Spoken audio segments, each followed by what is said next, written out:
Your imagination has never once failed you. Look again. Neville Goddard taught that your imagination is the one power that has never let you down. Not once, not ever. It has produced faithfully and exactly what you have given it your whole life long.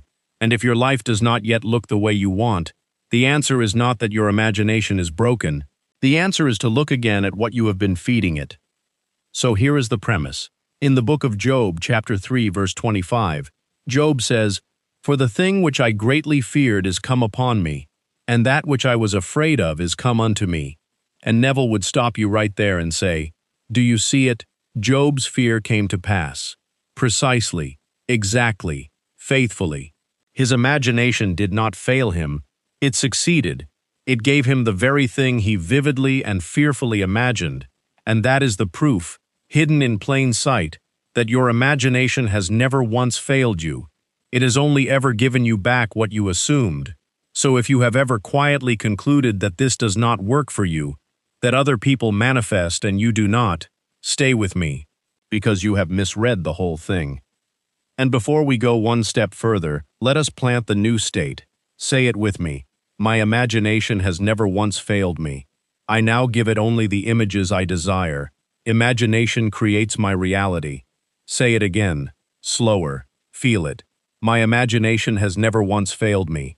I now give it only the images I desire. Imagination creates my reality. And if something in you just went quiet, if you felt the smallest crack of relief that maybe nothing in you is broken after all, then type 2 words in the comments right now. Look again. Just look again. Let it be your seal. Now let me give you the first key, and it is the fastest and the most freeing. Your imagination has never failed you.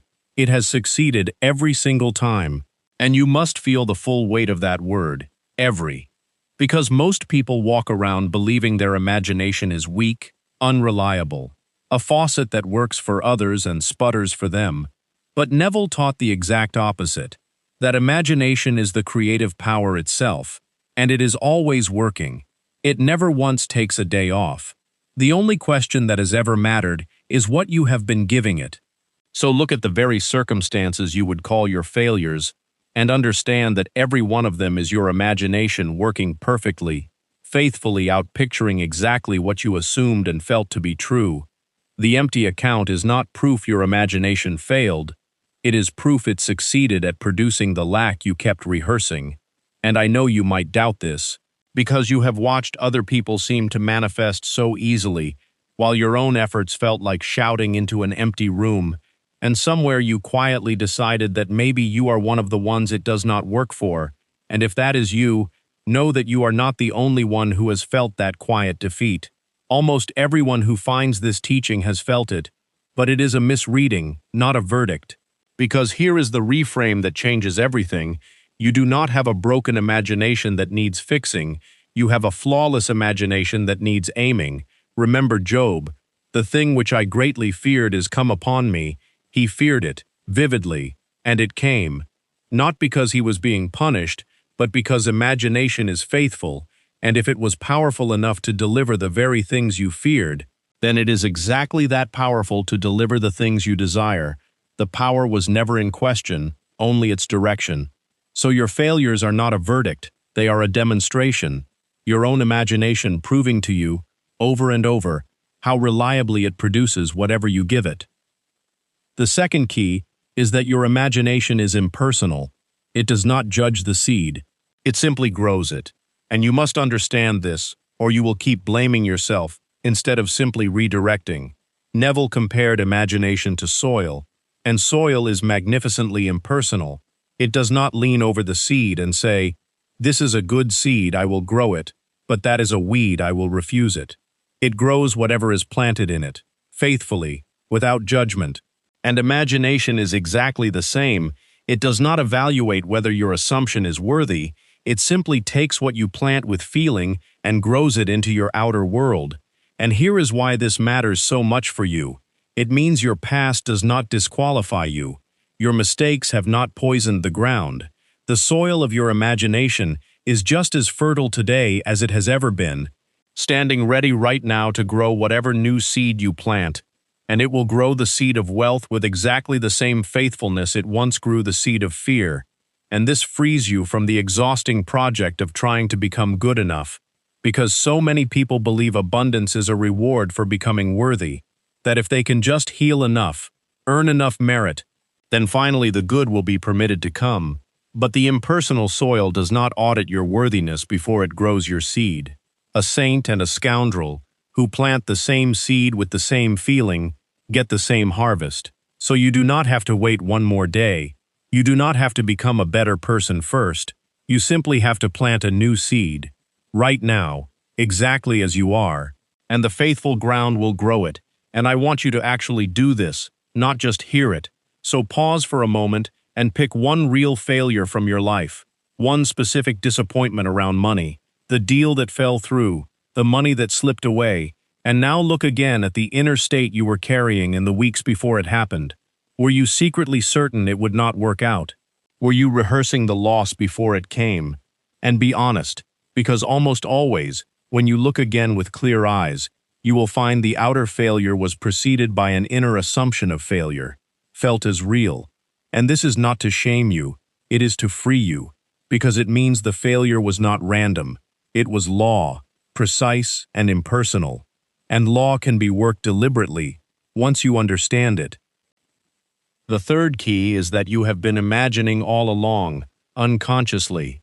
And this is the key that finally explains why your life looks the way it does. Neville taught that imagination is not something you switch on for 10 minutes in the morning and then switch off.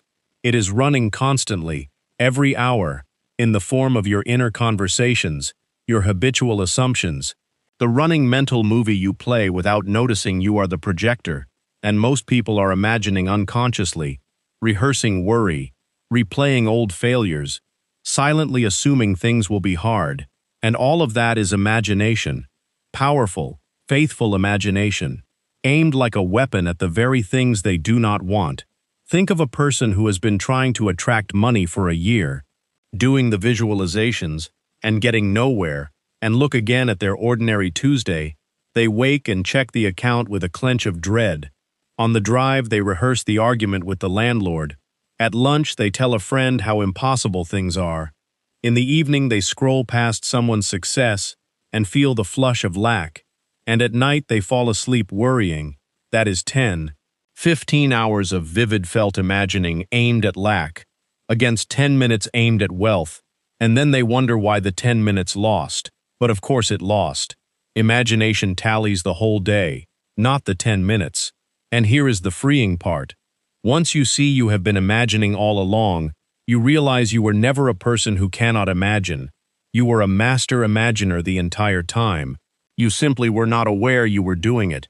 You have been doing step 1 your whole life, so you are not at the beginning, you are already halfway.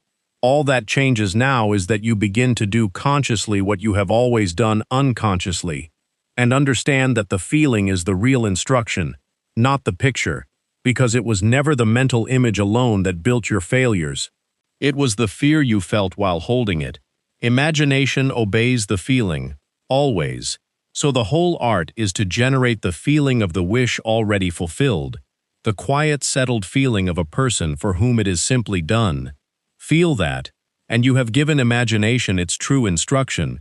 And if what you have heard so far has already shifted something in you, let me pause for just a moment, because there is a way to make this a nightly practice, instead of a one-time realization. It is called the 21 Nights Method, a simple guided practice that walks you gently, one night at a time for 21 nights, through exactly how to plant the images you desire into that faithful soil while you drift toward sleep. Because here is what tends to happen. You feel this powerfully tonight, and then the days pass and the old imagining quietly resumes. The 21 Nights Method exists to keep that from happening, to take you by the hand for 21 nights, until the new way of imagining becomes a settled habit. If you feel ready to stop imagining by accident and start imagining on purpose, the link is waiting in the description. Now let us continue. The fourth key is to look again and take the wheel, to move from unconscious imagining to deliberate imagining, and this is the great turning. because everything until now has shown you that your imagination works and always has. And this key is where you finally pick it up on purpose. Neville taught that you can be either the victim of your imagination or the operant power wielding it. The victim imagines by accident, tossed around by whatever fear or memory happens to grab the mind, but the operant power imagines by choice, deliberately assuming the state he wants regardless of what the senses report. So taking the wheel means you no longer let the day dictate your inner images. When the bill arrives and fear rises, you consciously turn to the feeling of the wish fulfilled instead. When the opportunity appears and doubt rushes in, you deliberately imagine it working. And let me make this practical, because it is a moment-by-moment practice. Something happens. A bill, a rejection, a worried thought, and in that instant, the old fear rises and wants to grab the wheel and start building the disaster. And this is the moment, right here, where you either drive or get driven. Taking the wheel means you catch it. You notice the fear rising, and instead of letting it imagine freely, you gently, deliberately turn the inner scene toward the wish fulfilled. Not by forcing, not by white-knuckling, but by quietly assuming the better state, the way you would naturally daydream about something you were sure of. And at first this takes effort, because the old habit is strong and has been driving for years. But every time you take the wheel, even for a moment, you weaken the old pattern and strengthen the new, until one day the default has changed, and your mind drifts toward the wish fulfilled on its own. And understand what you are really doing. You are not just thinking more positively, you are exercising the creative power of God on purpose, stepping into your role as the operant power, no longer the victim tossed by every appearance, but the deliberate author of your inner world, and therefore of your outer one. The fifth key is the deepest of them all, and it is the summit of everything. Your imagination is God in you, the very creative power itself, and it has been flawlessly loyal to you your whole life. Neville Goddard taught, more boldly than almost anyone, that human imagination is not a small mental trick. It is the creative power of God operating in you. And as you, the same power that spoke worlds into being, is the power imagining through you right now. And let me take you through this slowly, in pieces, each one turning the key a little further. First, consider what it means that imagination creates reality, not influences it, creates it. Neville did not teach that imagining helps a little alongside hard work and luck. He taught that imagination is the sole creative power, that the entire outer world is the out-picturing of imagination, and that nothing has ever entered your experience that was not first an image felt as real. Second, consider who is doing the imagining, because Neville located the creative power not in some distant heaven but in you, in the simple awareness of being you call I am.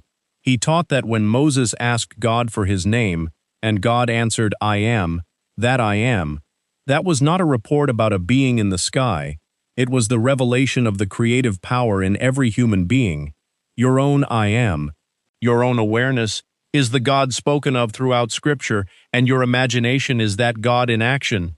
Third, consider the faithfulness of it, and let this be the part that breaks your heart open a little, because this power, this God of your own imagination, has served you with perfect loyalty every single second of your existence. In all the years you spent imagining lack, it never once refused you. It gave you the lack, faithfully. In all the nights you spent rehearsing your fears, it gave you the very thing you feared, faithfully, as it did for Job. It has never abandoned you, never gone silent, even when you aimed it like a weapon at your own heart. It loved you enough to answer, always. And if a power is that faithful when you use it against yourself, in ignorance, imagine how it will answer when you finally turn and use it with love, on purpose, for your own good. Fourth, consider what this does to fear, because the moment you know your imagination is God in you, faithfully creating, you can never again be a helpless victim of circumstance. Circumstances are not things that happen to you from the outside. They are the faithful children of your own inner images, and children obey the parent, so you are never trapped, because the condition is downstream of the image, and the image is yours to change. And let me say it as plainly as it can be said. The search is over. You have been looking outward your whole life for a power that was inward the entire time. You prayed to a God you imagined as distant. You waited for permission from a heaven you pictured as far away, and all the while the creative power was here, closer than your breath, your own I am, your own imagination. So you stop begging, and you start assuming. You stop pleading and you start decreeing. You stop hoping the power will notice you, and you realize you are the power, gently, reverently, because this is not the ego puffing itself up.